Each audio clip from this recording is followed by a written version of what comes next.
Hello,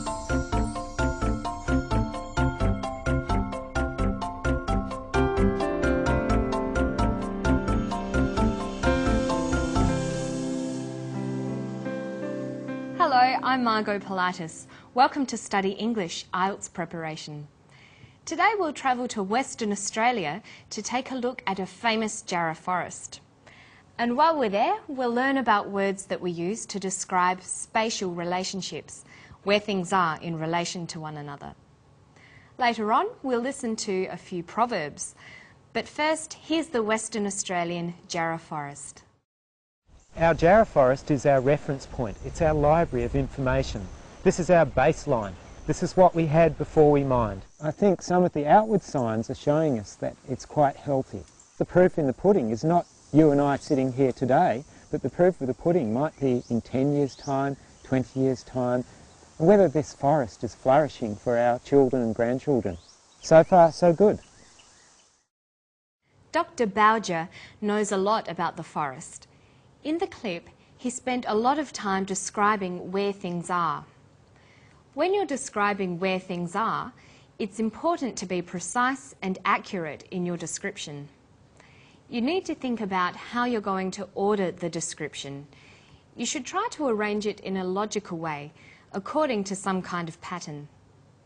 You might describe things in one area at a time, so you can guide your listener through the space. Look at this picture. You could, for example, describe from the top to the bottom, from the left to the right, or from near to far.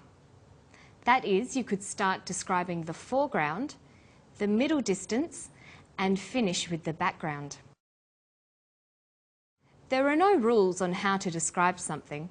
Just make sure that your description is clear and logical. Here is Dr. Bowger again. Notice how he describes the forest area. On our left here, we have a very good example of the jarrah forest, the famous jarrah forest of Western Australia. And on our right here, we have the contrast, which is the mined area. And on this area, we can see the rehabilitation has occurred about 3 years ago. Dr. Bowger uses descriptions like on our left and on our right. He helps us understand the location of things by using the preposition on, along with a noun phrase. These are preposition phrases. When we want to describe where things are, we usually use preposition phrases. Let's look at some of the common prepositions you can use to describe where things are.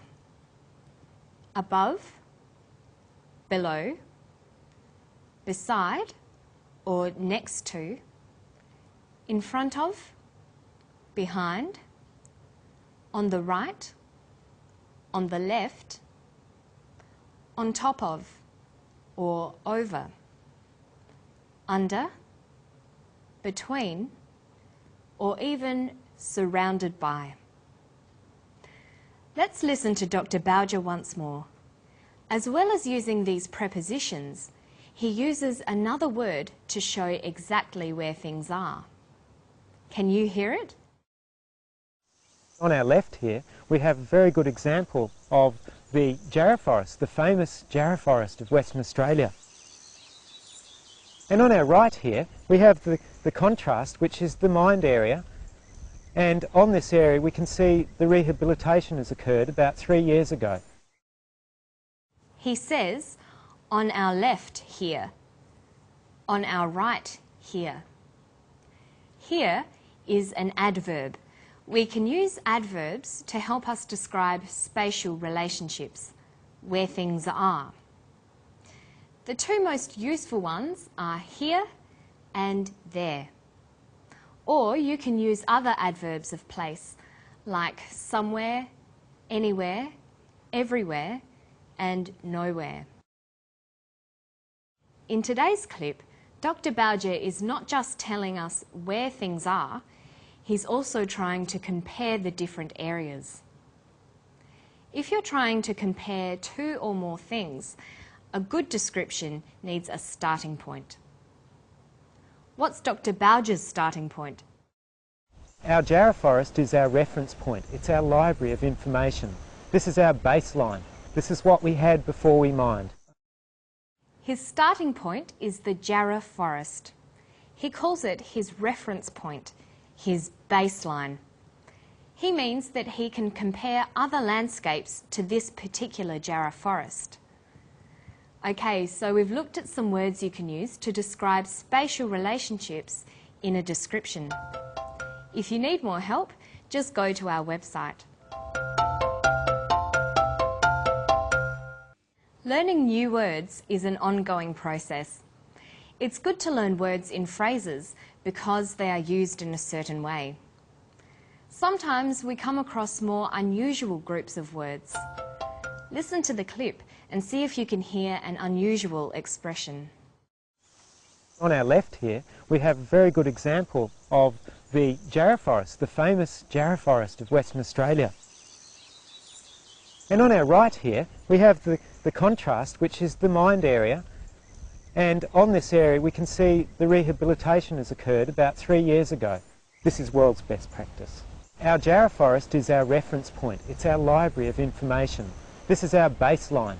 This is what we had before we mined. I think some of the outward signs are showing us that it's quite healthy. The proof in the pudding is not you and I sitting here today, but the proof of the pudding might be in 10 years' time, 20 years' time, and whether this forest is flourishing for our children and grandchildren. So far, so good. Dr. Bowger says, the proof of the pudding. The full saying is, the proof of the pudding is in the eating. Can you guess what that means? The proof of the pudding is in the eating. A pudding is a soft, sweet dessert. The saying says that you can't tell if the pudding is good until you taste it. It means that you can only judge the quality of something after it has been tested or experienced over time. So Dr. Bowger means we won't be able to tell how healthy the forest is for a long time. The real test will be how healthy it is in the future. Traditional sayings like the proof of the pudding is in the eating are called proverbs. Proverbs are general sayings that give advice or tell us something about life. Every language has its own proverbs. The Japanese say that getting up early brings you merit. But in English, we say that the early bird catches the worm. Many proverbs in English come from the Bible or well-known poems. Because proverbs are well-known sayings, they aren't always quoted in full. For example, people just say, when in Rome, referring to the old Latin proverb, when in Rome, do as the Romans do. Listen to Dr. Bowger again. The proof in the pudding is not you and I sitting here today, but the proof of the pudding might be in 10 years' time, 20 years' time, and whether this forest is flourishing for our children and grandchildren. He just says the proof of the pudding. He doesn't say the whole proverb. Proverbs are usually found in informal language. Using them naturally is not easy. The meanings of common proverbs aren't always obvious, so the only way to learn them is to memorize them. Using proverbs takes time, so be patient. And that's all for today. We've looked at describing spatial relationships. We saw how prepositions like on can be useful when describing where things are. Then we tried using adverbs to help with our descriptions. And we looked at proverbs, traditional sayings. So why not go to our website for more on these topics? You'll find the story, transcript, exercises and study notes. Nothing ventured, nothing gained. And I'll see you next time for more Study English. Bye-bye.